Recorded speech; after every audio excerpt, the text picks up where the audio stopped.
There's about a 0% chance that I can make this into a 10-minute video, which is fine. I'm not talking about advertising revenue. I just feel like 10 minutes is a proper length for a YouTube video of that, like a vlog. Like, you don't want to listen to anybody for longer than 10 minutes. Not me, at least. Some of my videos are 30 minutes. How did you do it? Most of you didn't. Most of you listened for 15 minutes, and I'm not upset. I get it. But this video, past 5 minutes, whew, it's going to be tough. It's about white underwear. It's about the only underwear that you can wear in jail. Per the prison or jail rules, you have to wear white underwear or you can't wear underwear. What? So if you are in my county or any other county, as far as I'm aware, and you are unlucky enough to get arrested or guilty enough to get arrested, you get taken in, processed. They have to write your name down in a couple of different places. It takes about 20 hours, depending on how motivated they are and who's on lunch break. And then you're transferred to general population if you can't post bail. Which is when they tell you, hey, remember that 20-hour period where you laid on concrete that was 40 degrees with a bunch of strangers who were either drunk or on drugs or having a psychotic break, and every now and then we'd come in and yell at you? Well, you could have used that time to call your family to say, hey, please bring me some white socks and white underwear with no lines, not even gray lines on them, because that's the only underwear I'll be able to wear. Well, we didn't tell you to do that. So are you wearing white underwear? No? Okay, well then put on this burlap potato sack pair of pants. It's gonna itch. Sorry. Oh, and by the way, we only do laundry once every 2 weeks. So prepare to stink. It's disgusting. The first time I got arrested and had to go to general population, again, being the only time that you really have to put on prison clothes. Otherwise, you're just kept in the holding cell, the drunk tank, as it's lovingly referred to by people that get drunk and go there. I was probably 18, I think, is the first time that I actually had to go to G-Pop in the jail, general population. Which is, what was the charge even? It was, I think, another possession of marijuana charge. It was something, I got arrested with a buddy. We had been like followed by this cop when I went to buy pot, and he pulled us over, and we both knew it was over with. This friend of mine told him where everything was and said it was all mine. Even the cigarettes, which were his, which is weird because we were both of age to smoke cigarettes. He's like, I don't even smoke cigarettes. So yeah, we're not friends anymore. It was a long time coming, not just because of that. Oh, but we did take him, we being me and my mom and dad, went to Canada to see the police, different police, the band, Sting, not the police that would arrest us 6 months later. To see the police, paid for everything. He came with us. Fast forward, he's telling the cops everything's my fault. Then we never talked again. Pretty cool. Pretty good guy. Whatever. I mean, I had earned the arrest regardless. It has nothing to do with him. That was just icing on top of the fun cake I was eating. So not he, went to the jail, get transferred in, and I'm told you have to wear white boxers. Well, I don't have any, so can I just wear these? Which were probably like blue boxers, boxer briefs, whatever. No, because it has to do with gang affiliation. You might be affiliated. Okay, so like, are gangs like showing each other their boxers? Like, is that the way that they communicate? I'm pretty sure they have handshakes and also typically speak the same language. It's not something where they moon each other to prove loyalty and affiliation. That's not how it works. Another rule in jails and prisons that is just bizarre. It's one of those things where they're in a position, they're being the warden, the prosecutor, a lot of the judges, the cops, the COs, are in a position to be effective. These aren't necessarily stupid people, but they're people hindered by these arbitrary constraints that the system puts on them as to how they can interact with the inmates and in what ways they can penalize us. So as opposed to being effective, as opposed to saying, hey, dude, just so you know, you're supposed to wear white boxers only in the jail. Here's the reason. Now, I don't want you to be cold all week, but jail is not supposed to be comfortable. So keep in mind, if you ever come back to jail, you need to be wearing white boxers, which again, like, how are you going to plan for that? But some level of humanity between the CO and the new inmate, right? Because anything other than a modicum of humanity continues to propagate the me versus you relationship that is already in place between somebody committing petty misdemeanors or felonies and the police.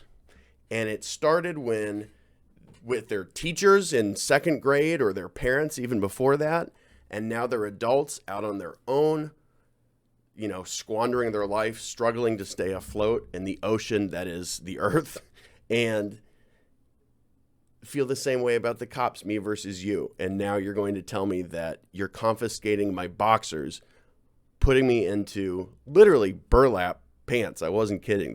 They're burlap, itchy 10-cent pants made in China by probably a Chinese prisoner with a number on them. The number is not associated with you at all. You would think it's your ID number or something, or your DOC number. Not at all. It just happens to have a number on it. Put on these itchy, scratchy pants, dummy. And give me your boxers and your socks. The socks can't even have gray on the, how some white socks have gray on the toes. These aren't toes, by the way. These are fingers. It's an illusion. It looks like a foot. So my point, I guess, is it's the same as in the video that I talked about when I was at the farm, the prison I went to. And the prior week, my buddy had his skull cracked in by somebody who literally got paid $20 to do it. It's all it takes, $20. Paid in ramen noodle soup.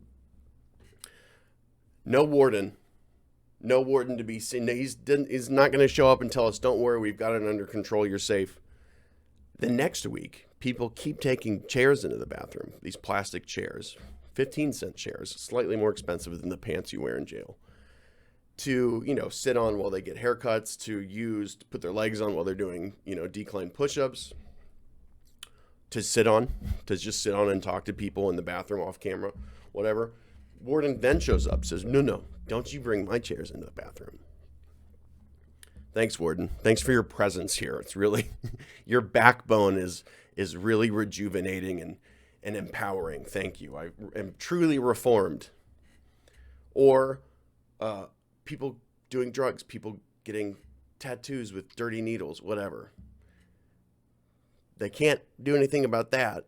The drugs are everywhere in prison, in jails a lot of times too. Less so in the jail than whatever.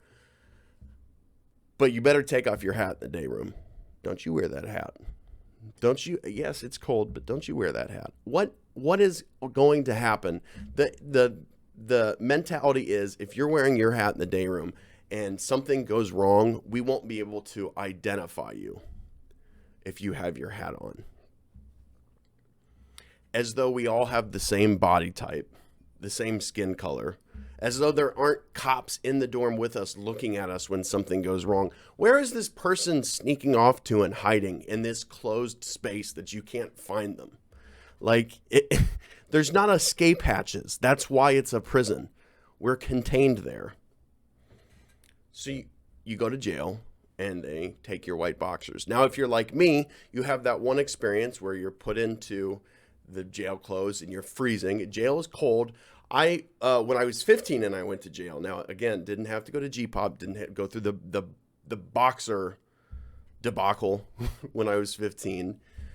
They keep it really, really cold. I think it's to punish the prisoners that will not be going to G-Pop. It's to punish the people so that they have a very awful memory of being in the drunk tank. It's like 65, 70% that, and 30% sad people in power. Like why you don't want a pathetic guy in charge of the red button, the button to send all the nukes out. You don't want people that were bullied in high school in control of the thermostat in a jail. It's like that. And I asked, when I was 15, I pressed the button and very politely asked, hey, I'm really cold. Can I please have like an extra shirt, or if there's like a blanket or something? Because all you have to lay on are these concrete slabs, metal toilet, concrete slabs, 4 or 5 other people in this small space with you, sometimes more, sometimes 10, 15, potentially even more if it's like there's a concert in town or something. And she said, no. And again, politely, I said, can I ask why? And this lady was being nicer than a lot of COs. She actually answered me. I've asked COs before, after I had already posted bail and I was free to go, but being held nonetheless. I had paid money to get out of jail, had not been found guilty yet, and they weren't letting me leave. And I said, can you please tell me what time it is? And he said, no. That's the end of that. Happens a lot in there. Again, you don't want sad people on the button. Don't give them power. No, dangerous. But she was a little nicer, and she said, I'm sorry, we don't have blankets, and you can't have one. I said, why? And she said, well, because we keep the prison cold so inmates don't fight. Which, I see where she's coming from. People get frustrated in the warm weather. I don't like to be sweaty. When I got this computer, I got a cheaper monitor so I could get a chair with air conditioning in the cushions. White girl problems, hello. I don't like to be sweaty and hot unless I'm exercising, then I enjoy it. So I get it. Now, if it was a perfect science, though, I think you could basically just keep prison 60 degrees and my buddy wouldn't have got his head cracked in. There wouldn't be gang fights, race wars, that kind of thing. So I get it. And you can't play favorites. I mean, you can. Like this argument, you guys have all heard it. You ask somebody for something kindly, maybe even politely, and they say no, and you say why, and they say, well, if I do it for you, I have to do it for everybody. No, you don't. You don't have to do that. You can be discerning, and you can use discretion with who you dole out niceties to, right? You're an adult, whoever you're asking. You're an adult man or woman, and you can make your own choice. And then when those other people who think they're entitled to the thing that the one person got says, well, he got one, then you can say, well, I don't like you as much. Or you can say, you aren't as well behaved. If you follow the rules, you will be entitled to more creature comforts, whatever. Am I getting off topic? I'm not sure. So my experience at 15 was that the jail was cold. So at 18, the boxers are taken. I go in, it's freezing. If you're like me, this is what I was saying. If you're like me, when you go back to jail, right, you know they're going to take my boxers. These sons of bitches are going to get me as naked as possible. So you call your mom frantically because it is upsetting. And she probably already knows you're there. She's upset too. And if your mom is like my mom or your dad's like my dad, when they bring you white boxers to make sure you have white boxers to wear, they're not going to bring you one pair. They're going to bring you like 30 pairs of white boxers. And first of all, Mom, I don't want to be here for 30 days and then do laundry. And please don't let me be here that long. First of all, that. Second of all, the COs immediately sent it all home. It was the same way when I was at RDC. My mom sent me envelopes and paper. They sent all that back. He can't have envelopes and paper unless he buys it from us. Sent me pencils. Those have to go home too. He can only get pencils from us. They have to be the golf pencils without an eraser. What are you, stupid woman? He can't have real pencils. He's a criminal. He can't have red boxers. What if he's a supervillain and then he's got red boxers in the jail? Can you imagine the work that we would have to do as opposed to standing up here in the main hub with all these people waiting in the drunk tank 20 hours while we play bad 1980s hair metal over the televisions in every single cell? Or better yet, when I was 15, I still can't watch the movie Roger Rabbit because they played that on loop at the highest volume possible for the entire time I was there, which was about 16 hours. That movie is the closest thing to a Clockwork Orange trauma memory that I have. Awful. Why do they take your boxers when you go to jail if they're not white? They're going to use the gang thing. They're going to say you could be affiliated in a gang. But what I think it is, again, is this antiquated, old notion that you have to treat criminals or people with mental illness who have committed a crime as subhuman in order to convince them to act human. And we know it doesn't work. And we've known that it doesn't work for a long time. It's not in the last 5 years that we found this out. So it's time that we put people in those positions of authority that understand why people commit crimes. And it's not because they're evil. Are there evil people? Yes. Take their boxers. Don't take mine. Have a good day. Bye.